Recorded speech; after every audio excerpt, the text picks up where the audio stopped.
Ballot item number 19, Order M60, second reading of Bill 60, an act to proclaim the month of November Lebanese Heritage Month. Mr. Fraser. Member from Ottawa South. Mr. Speaker, I move second reading of Bill 60, an act to proclaim November the Lebanese Heritage Month. Mr. Fraser has moved second reading of Bill 60, an act to proclaim the month of November Lebanese Heritage Month. Pursuant to Standing Order 98, the member has 12 minutes to make his presentation. The member from Ottawa South. Thank you very much, Mr. Speaker, and it's an honor and a privilege to stand here today to debate Bill 60 and an act to proclaim November Lebanese Heritage Month. Every year, and November is a significant month in the Lebanese community. Each year, Lebanese people around the world celebrate Lebanese Independence Day on November 22nd. Earlier today, in commemoration of that, we here at Queen's Park, we raised the flag today, and I want to thank the Lebanese World Cultural Union for sponsoring that event today and for all their work. I know that they're here in the gallery today, and they do a lot of work to support the diaspora around the world, especially in Canada. And I want to thank them for being here today and for being here every year. Thank you very much. So I know that next week as well too. I said earlier today, the great thing is I come from a riding. My riding, the riding I represent, the one I've lived in all my life, has, I think, the highest concentration of Canadians of Lebanese descent in all of Ontario. I think we're in the top 3 in Canada. And I certainly know that growing up. Since I was very young, I've always had Lebanese neighbors and Lebanese stores and restaurants. So it's, as I said earlier today, it's not just a part of the Lebanese culture in Ottawa South, it's the Ottawa South culture. So it's very hard. Every November I'm here at Queen's Park, and we usually raise the flag and celebrate while I'm here. So the fact that they organize this every year is really, I appreciate that as well too. So Lebanese Independence Day is a national day that marks the liberation from the French mandate over Lebanese territory. Despite the French delegation proclaiming Lebanese independence in 1941 and having international recognition of that independence, Lebanon remained under the French directive until November 22, 1943. That was a day that France finally yielded to the increasing pressure of the Lebanese people, as well as the demands of numerous countries around the world, and released the Lebanese officials and MPs being held as prisoners. And since that day, it has been celebrated as the Independence Day of Lebanon. And Mr. Speaker, earlier today, the Speaker was talking about the fact that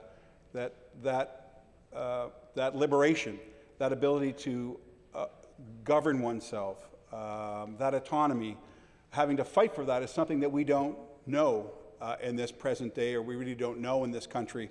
And I think it's important that we celebrate with those communities who gained their independence. And as a reminder to all of us that it's something that we have to continually look at and fight for and guard against. I mean, if you take a look at some of the things that are happening in the world today, and I don't want to get into too much about what we discussed this morning, but the risks of it becoming about the me and not the us. And this celebration and the community that I live with in Ottawa South, and I know throughout Ontario, the Lebanese community, are about the us, and it's important that we celebrate that Independence Day. So, at the beginning of the 19th century, the first immigrants from Lebanon, in the late 19th century, the first immigrants from Lebanon arrived into Canada, and today the Lebanese population is mostly concentrated in Ontario. Ottawa, and as I said, my riding of Ottawa, Ottawa South has a very high concentration. But somebody told me today it was about 150,000 if you take a look at how it's spread out over time in the Ottawa-Gatineau area, because Gatineau is kind of a national capital region. But it's about 2% in a census. It's about 10 years old. Is the act 2% of the population in Ottawa is Lebanese. So we have over 70,000 Lebanese Canadians living in Ontario. And, pardon me, Mr. Speaker, as I've said earlier, I have the privilege of representing many Lebanese Canadians in Ottawa South. And growing up, throughout my lifetime, I always had neighbors and friends, and if I talk about just in my riding, Mr. Speaker, and outside the Bouchies were long. They owned a store for years and years, and actually the one that was on Elgin Street, there were a number of different Bouchie families.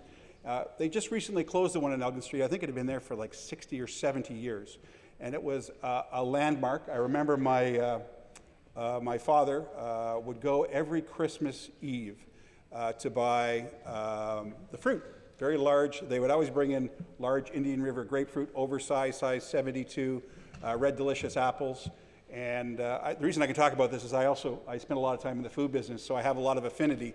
And there are many, many Lebanese Canadians in my community that were in the grocery business and the restaurant business. But heritage means something that has been handed down from the past, a tradition or achievement or belief that is carried forward by generations. Here in Ontario, we're so fortunate to have many cultures from around the world that are represented in our communities. Being exposed to the customs and traditions of others, we truly enrich our own lives and the multicultural diversity of this province. We have a rich Lebanese heritage.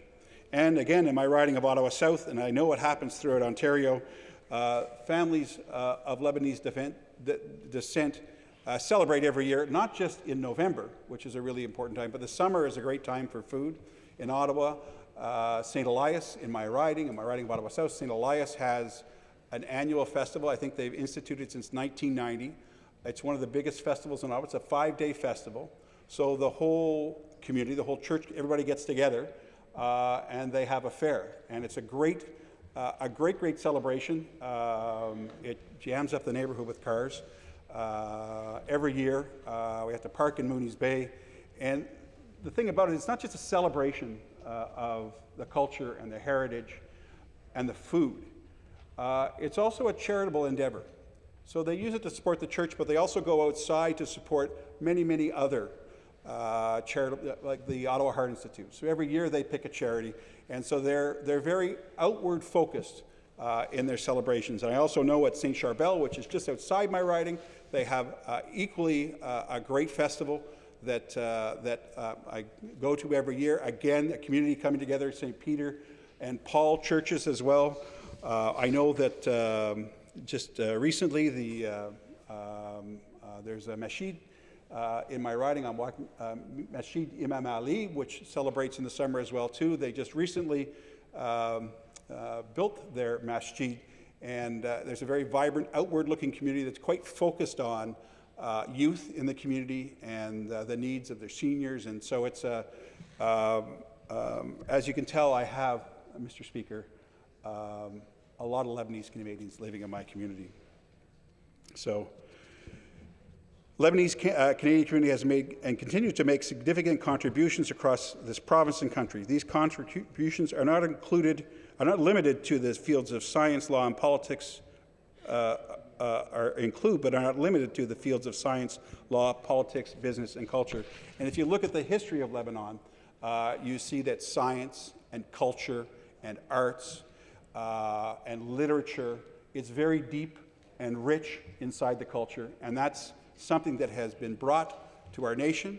They're also traders. They've always been traders, so that the business community is a very vibrant community inside all of the Lebanese in Canada. And that's something that, I'm going to mention some names at the risk of not forgetting somebody. There are so many names I probably wouldn't have enough time to mention them all. But I know here, I know that in my riding, I want to speak to Father Hajal, who every year helps to work with the community to do the festival. Joseph Mary in my community as well too, who again has been a constant source of connection to the community. So I really believe that we can talk about Canadians like Paul Anka, and of course I had to bring Andy Kim. So I'm sure that I can see the member from Windsor shaking his head. So we're showing our age. And so, you know, you have Nazim Kadri and Ed Hatoum in hockey, and of course, in levels of government. So a very good friend of mine from Ottawa, Mac Harb, who was a very good friend of my predecessor in this seat, and also a very good friend of mine. Also, you know, he has such a big family that he has a cottage close to mine. It's not a cottage, it's actually part of an annex of an old hotel at a place called Norway Bay. And he's always been very generous, and you know, it was a truly great parliamentarian representing Ottawa Centre. Of course, we have the Giz dynasty in PEI. I'm going to miss somebody along here, and I apologize if I do. But Mr. Speaker, I just want to finish by saying it's not just about Ottawa South or Ottawa. It's about Ontario and all of Canada. I know Windsor. Windsor has a big community. You know, I know that my colleague, Minister Ballard, has a big community. I know that all across Ottawa, London as well too, London, Sudbury, Mississauga, Brampton, so Kingston. So it's a big community, and it's important for us to recognize their contribution, not just to Canada, but to the world, and to build on that rich cultural mosaic that we have by celebrating our differences, our uniqueness, our capacities, and I'm really proud to have brought this bill forward, and I know that in talking to my colleagues on all sides of the House, they're supportive of it. They understand and know the contributions of Lebanese Canadians to our country and to Ontario. So with that, Mr. Speaker, I want to thank you very much, and I look forward to the rest of the debate. Very good.